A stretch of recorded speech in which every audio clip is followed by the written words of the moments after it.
मिल्लत times में आपका स्वागत है। मैं आपके साथ रुखसार अहमद और इस वक्त मैं मौजूद हूँ जयपुर के करबला मैदान में, जहाँ पर ऑल इंडिया अमन इंसाफ को लेकर एक कॉन्फ्रेंस जारी हुई है, जहाँ पर तमाम उलमा मौजूद हैं और आज की जो संविधान को लेकर जो आज के हालात हैं और संविधान का जो मजाक बना के रख दिया उसे लेकर एक अपने हक की आवाज़ को लेकर यहाँ से उठाई जा रही है। और हमारे साथ कुछ लोग भी मौजूद हैं जिनसे हम जानने की कोशिश करेंगे कि उनका आने का यहाँ मकसद क्या है और जो आज के हालात हैं उन पर उनकी राय क्या है।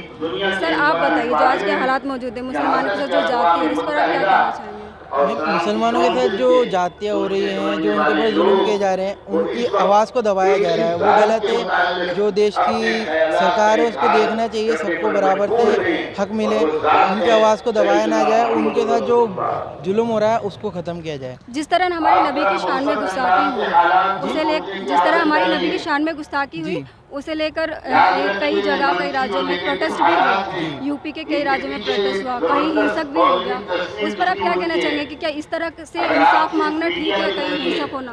नहीं, जिन्होंने गलत बोला है अगर वो गलत बोलते ही नहीं तो ये ज़रूरत पड़ती ही नहीं। अगर वो तरीके से माफ़ी मांगे, जो उन्होंने कहा है उस पर शर्मिंदा हो, तो हमारे को प्रोटेस्ट करने की ज़रूरत ही नहीं पड़े। लेकिन बीजेपी ने उन लीडरों को बाहर निकाल दिया है। बीजेपी ने कहा है कि हमें तो उन्हें बाहर निकाल दिया है, लेकिन उन्हें अभी तक गिरफ्तार नहीं किया। बाहर निकालना सोल्यूशन नहीं है ना, जो उसके सज़ा बनती है उनको सज़ा दी जाए। तो उनको सज़ा कानून के हिसाब से दी जाए। कानून अगर अपना काम नहीं करेगा तो किसी को तो करना पड़ेगा ना। लेकिन जनता इस तरह से कानून हाथ में नहीं ले सकती ना। तो जनता को परेशान इतना किया गया है पिछले टाइम में, कुछ सालों के अगर आप देखोगे जनता को नुकसान इतना पहुंचाया गया है, खास करके मोमडन्स को, तो वो इस वजह से ज़्यादा परेशान है। सबको बर्दाश्त कर सकते हैं। सर मेरे साथ एक अंकल मौजूद है, मैं उनसे जानने की कोशिश करूँगी। सर ये जो प्रोग्राम हो रहा है ये किस बेस पे हो रहा है? सबसे पहले मुझे ये बताइए। ऐसा है, जो प्रोग्राम रखा है ये कोई किसी गलत इरादे से नहीं रखा है। जिन लोगों ने गलत काम करे, गलत बात बोली है, उनको सज़ा मिलना है तो मिलना है। क्या ये कोई किसी आपसी रंजिश का इत्तेफाक नहीं है। ये हमारे नबी पे उंगली उठाई, हमारे नबी को गलत बोला है, जिसके लिए उसके हकदार हैं तो उनको सज़ा मिलना है तो मिल के रहेगी। बस इससे ज़्यादा कुछ नहीं कह सकता।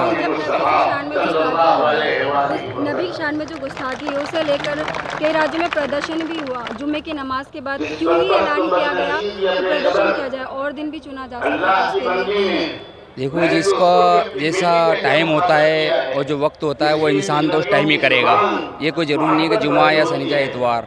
आज यहाँ भी काम हो रहा है हमारे जयपुर में, माशाल्लाह माशाल्लाह, अल्हम्दुलिल्लाह। अल्लाह ताला इसको कामयाब करे और हम चाहते हैं हमारे नबी की इज़्ज़त बनी और बनी रहे।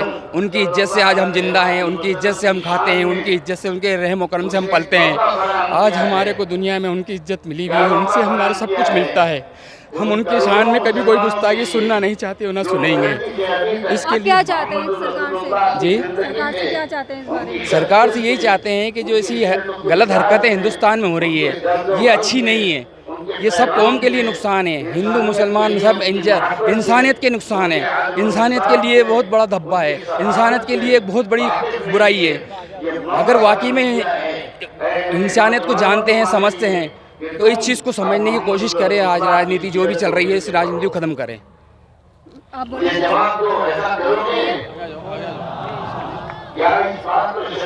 आप मुझे बताएं, जो आज के मौजूदा हालात हैं इस वक्त, जो मुसलमानों पे सबसे ज़्यादा जुल्म है, या मुसलमान ही नहीं जो दलित भी हैं, महिला भी हैं, उनके साथ भी बलात्कार के केसेस बढ़ते जा रहे हैं, तो इस पर आप क्या कहना चाहेंगे?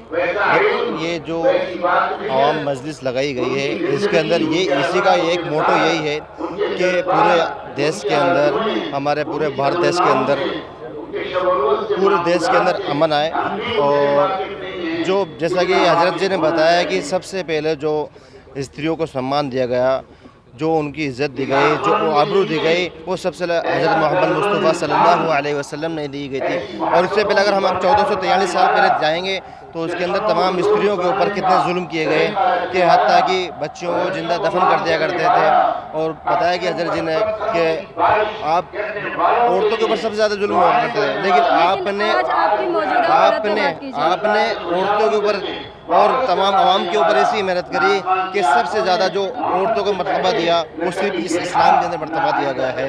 लेकिन आज उस मर्तबे को ध्यान में रखते हुए कुछ लोग इस पॉलिटिक्स के अंदर रहकर इस भारत जैसे देश के अंदर क्या करना चाह रहे हैं कि ना इत्तफाकिया पैदा करना चाह रहे हैं, आपस के अंदर हिंदू और मुस्लिम भाइयों को आपस के अंदर लड़ाना चाह रहे हैं और उसके अंदर क्या चाह रहे हैं कि बहन और दूसरे लोगों से उनके अंदर क्या करवा के कि माँ बहनों के साथ गंदे हरकतें करवा के और कुछ लोगों को दलित और मुसलमानों को बदनाम करना चाह रहे हैं। और इसके मैं एक अंदर बात कहना चाहूँगी, जी। नबी ने कभी नहीं कहा जी। कि मेरे अगर मतलब जब नबी के ऊपर एक औरत कचरा फेंकती थी, जी। उन पर भी नबी कभी ऐसा वर्ड यूज़ नहीं किया, जी। बल्कि उनके हालात भी पूछने जाते थे। जी। लेकिन नबी के मतलब आड़ में जो हिंसा हुई है, ये जी। कौन लोग थे शामिल इसमें? ये हिंदू मैं थे? देखो इनके अंदर किसी का बोल नहीं सकता, लेकिन इसके पीछे किसी न किसी बड़े साथी का, किसी न किसी बड़े राजनेता का इसके अंदर हाथ लग रहा है। क्योंकि कोई भी महिला ये नहीं चाहेगी कि किसी भी आला अधिकारी को या किसी ऊंचे मर्तबा को आप ये कहें कि किसी मुस्लिम ने किसी भी धर्म के बारे में किसी गलत अल्फाज नहीं कहे। 16 साल का बच्चा शहीद हो गया जी। इसमें। जी। तो उस पर आप क्या कहना चाहेंगे देखो कि मैम, मतलब ये- हिंसा हुई क्यों, मौका ही क्यों आया? मैम ये हिंसा कि हम बोल नहीं सकते क्यों हुई और किस लोगों ने करा और क्यों हुई, किस पर्पस से हुई, लेकिन ये था कि हम हमारे नबी के बारे में या कोई भी व्यक्ति, चाहे दलित व्यक्ति का हो, दलित समाज का हो, अगर कोई अम्बेडकर साहब को कोई गालियाँ बकेगा तो वो भी नहीं सुनेंगे और हम भी नहीं सुनेंगे। ऐसे ही कोई हमारे हिंदू भाई हैं, उनके बारे में राम जी को कोई गलत अल्फाज कहे या हनुमान जी को कोई गलत अल्फाज कहे तो ना तो हम सुन सकते, ना ही हमारे हिंदू भाई सुन सकते। इसी तरीके से हमारा एकता में अनेकता वाले देश के अंदर अगर कोई हमारे हज़रत मोहम्मद मुस्तफ़ा सल्लल्लाहु अलैहि वसल्लम को कोई गलत अल्फाज कहेगा तो इसके अंदर मेरी बहन कोई भी इसको नहीं सुन सकता। तो ये हिंदू भाइयों के अंदर जो नूपुर जी का नाम बताया जा रहा है, उन्होंने क्यों कहा और किसके बेगाव में कहा, इसका तो उनको मालूम, उनसे बातचीत करने के बाद ही सारी की सारी कहानी सामने आएगी कि इसके पीछे क्या प्रोपेगेंडा चलाया जा रहा है। क्योंकि हमारा मजहब आखिर किस उसे सजा क्यों नहीं मिल पा रही नुपुर शर्मा को? देखो सजा एक अलग पहलू है। सबसे पहले कि उन्होंने अपनी गलती माने और गलती मान के वो कहें कि मैंने किसके बहकावे के अंदर ये आकर कदम उठाया और क्यों उठाया।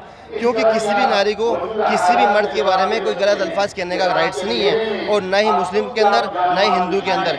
फिर वो एक ऐसी सज्जन महिला होते सोते फिर उन्होंने ऐसे गलत अल्फाज क्यों कहे, ये बड़े सोचने वाली बात है। इस प्रोग्राम के जरिए आप क्या मैसेज देना चाहेंगे? इस प्रोग्राम के जरिए तमाम आवाम ये मैसेज देना चाहती है कि हमारा जो देश है भारत देश, इसके अंदर अमन बनाया जाए, शांति बनाया जाए, और जो दलित समाज के रह रहे हैं, जो कम्युनिटी समाज के रह रहे हैं, चाहे वो मुस्लिम हो, चाहे दलित समाज के हो, चाहे SC ST समाज के हो, सबको एक समझा जाए और सबको यमन के साथ और सुकून के साथ, चैन और सुकून के साथ रहा जाए। क्योंकि जो भारत देश है वो सबका देश है, इसके अंदर तमाम लोगों की कुर्बानियाँ लगी गई। शुक्रिया हमसे बात करने की। और कोई है?